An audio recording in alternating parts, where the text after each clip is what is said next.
ನಮಸ್ಕಾರ ಸ್ನೇಹಿತರೆ, ನಿಮ್ಮ ಅಬ್ಸರ್ವೇಷನ್ ಪವರ್ ಸೂಪರ್ ಆಗಿದೆಯಾ? ಅದನ್ನ ನಾನು ಲಾಸ್ಟ್ ವಿಡಿಯೋದಲ್ಲಿ ಚೆಕ್ ಮಾಡಾಗಿದೆ. ಆದರೆ ನೀವು ಅದರಲ್ಲಿ ಫೇಲ್ ಆಗಿದ್ದೀರಾ. ಅದು ಹೇಗೆಂದ್ರೆ, ಮಾಸ್ಟರಿ ಅನ್ನೋ ವಿಡಿಯೋದಲ್ಲಿ ನಾನು ಮಾಸ್ಟರಿ ಅನ್ನೋ ಸ್ಪೆಲ್ಲಿಂಗ್ ಅನ್ನ ಮಿಸ್ ಮಾಡಿದ್ದೆ. ಆದರೆ ಯಾರು ಕೂಡ ಅದನ್ನ ಅಬ್ಸರ್ವ್ ಮಾಡಿ ನನಗೆ ಅಟ್ಲೀಸ್ಟ್ ಕಮೆಂಟ್ ಅಲ್ಲೂ ಕೂಡ ಅದರ ಬಗ್ಗೆ ತಿಳಿಸಿಲ್ಲ. ಇದರಿಂದ ನನಗೆ ತಿಳಿದಿರೋ ವಿಷಯ ಏನಂದ್ರೆ, ಎಲ್ಲರೂ ಎಷ್ಟು ಬ್ಯುಸಿ ಆಗಿದ್ದಾರೆ ಅವರ ಮೈಂಡ್ ಅಲ್ಲಿ ಅಂತ. ಈಗ ನೀವು ಮನಸ್ಸಲ್ಲಿ ಅನ್ಕೊಂಡಿರ್ಬೋದು, ಅದನ್ನ ನಾವು ಅಬ್ಸರ್ವ್ ಮಾಡಿದ್ವಿ ಆದ್ರೆ ಅದನ್ನ ನಾವು ಹೇಳಲಿಕ್ಕೆ ಹೋಗ್ಲಿಲ್ಲ ಅಂತ. ಸತ್ಯ ಆದ್ರೆ ಅದು ನಿಮ್ಮ ಹತ್ರ ಇರಲಿ, ಸುಳ್ಳಾದ್ರೆ ಅದು ನನ್ನ ಹತ್ರ ಇರಲಿ. ಓಕೆನಾ? ಒಂದು ವಿಷಯದ ಬಗ್ಗೆ ಹೇಳ್ತೀನಿ. ಅದೇನಂದ್ರೆ, ಇದು ಐನ್ಸ್ಟೈನ್ ನ ವಿಷಯ. ಐನ್ಸ್ಟೈನ್ ಅವರು ಯಾವಾಗ ಒಬ್ಬ ಗ್ರೇಟೆಸ್ಟ್ ಸೈಂಟಿಸ್ಟ್ ಆಗಿದ್ರು, ಆಗ ಅವರಿಗೆ ಒಬ್ಬ ಅಸಿಸ್ಟೆಂಟ್ ನ ಅವಶ್ಯಕತೆ ಬೇಕಾಗಿತ್ತು ಅವರ ಸಹಾಯಕ್ಕಾಗಿ. ಅದಕ್ಕೋಸ್ಕರ ಅವರು ತುಂಬಾ ಕಡೆ ಅಸಿಸ್ಟೆಂಟ್ ಗಳನ್ನ ಹುಡುಕ್ತಾ ಇದ್ರು. ಆದ್ರೆ ಯಾವುದೇ ರೀತಿಯಲ್ಲಿ ಅವರಿಗೆ ಕರೆಕ್ಟ್ ಆದ ಅಸಿಸ್ಟೆಂಟ್ ಅವರಿಗೆ ಸಿಗ್ತಾ ಇರಲಿಲ್ಲ. ಅದನ್ನ ನೋಡಿದ ಮ್ಯಾನೇಜ್ಮೆಂಟ್ ಅವರಿಗೆ ಒಂದು ಒಳ್ಳೆಯ ಅಸಿಸ್ಟೆಂಟ್ ಅನ್ನ ಕೊಡಲು ನಿರ್ಧರಿಸಿತು. ಆಗ ಅವರಿಗೆ ಒಂದು ರೆಕ್ರೂಟ್ಮೆಂಟ್ ಪ್ರಾಸೆಸ್ ನಲ್ಲಿ ಅಸಿಸ್ಟೆಂಟ್ ಗಳನ್ನ ಹೈಯರ್ ಮಾಡ್ಲಿಕ್ಕೋಸ್ಕರ ಮ್ಯಾನೇಜ್ಮೆಂಟ್ ಪ್ರಯತ್ನಿಸಿತು. ಅದಕ್ಕೋಸ್ಕರ ಆ ಸಮಯದಲ್ಲಿ ಆ ಪೋಸ್ಟ್ಗೋಸ್ಕರ ಸುಮಾರು 100-200 ಜನ ಅಪ್ಲೈ ಮಾಡಿದ್ರು. ಆದ್ರೆ ಬೇಕಾಗಿರೋದು ಕೇವಲ ಒಬ್ಬನೇ ಅಸಿಸ್ಟೆಂಟ್.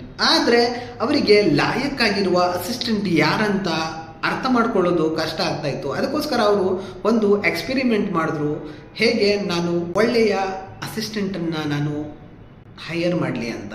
ಅದಕ್ಕೋಸ್ಕರ ಅವರು ಮೊದಲನೇ ದಿನ ಒಂದು ಫಿಶ್ ಟ್ಯಾಂಕ್ ಮತ್ತು ಫಿಶ್ ಅನ್ನ ತಂದು ಅಲ್ಲಿ ಮುಂದೆ ಇರಿಸಲಾಯಿತು.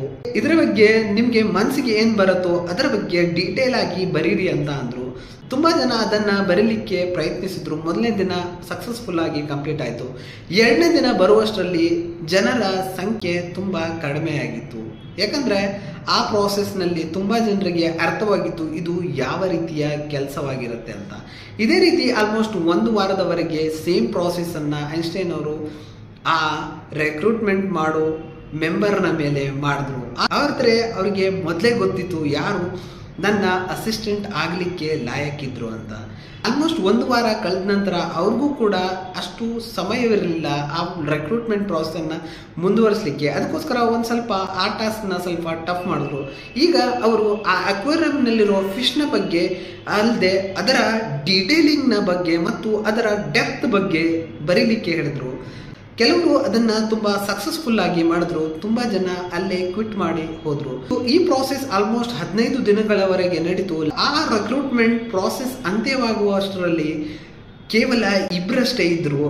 ಇದರಿಂದ ತಿಳಿಯೋದೇನೆಂದ್ರೆ, ಎಲ್ಲರೂ ಸೈಂಟಿಸ್ಟ್ ಆಗಲು ಸಾಧ್ಯವಿಲ್ಲ. ಎಲ್ಲರಿಗೂ ಆ ಅಬ್ಸರ್ವೇಷನ್ ಸ್ಕಿಲ್ ಇರಲ್ಲ. ಯಾಕಂದ್ರೆ ಅವರ ಮೈಂಡ್ ಅಲ್ಲಿ ಆ ಇನ್ಫಾರ್ಮೇಶನ್ ಇದ್ರಷ್ಟೇ ಆ ಮಟ್ಟಿಗೆ ಅವರು ಥಿಂಕ್ ಮಾಡ್ಲಿಕ್ಕಾಗತ್ತೆ. ಇಲ್ಲ ಅಂದ್ರೆ ಅವರಿಗೆ ಅದು ಒಂದು ಕಷ್ಟದಾಯಕ ಕೆಲಸ. ಅದಕ್ಕೋಸ್ಕರ ನೀವು ಮಾಡಬೇಕಾಗಿರೋದು ಅಷ್ಟೇ, ಪ್ರತಿಯೊಂದು ವಿಷಯವನ್ನ ಆಳದಲ್ಲಿ ಹೋಗಿ ಅದರ ಬಗ್ಗೆ ಸ್ಟಡಿ ಮಾಡಿ. ಅವಾಗ ನಿಮ್ಗೆ ಎಲ್ಲದರ ಬಗ್ಗೆ ತಿಳಿಯುತ್ತೆ.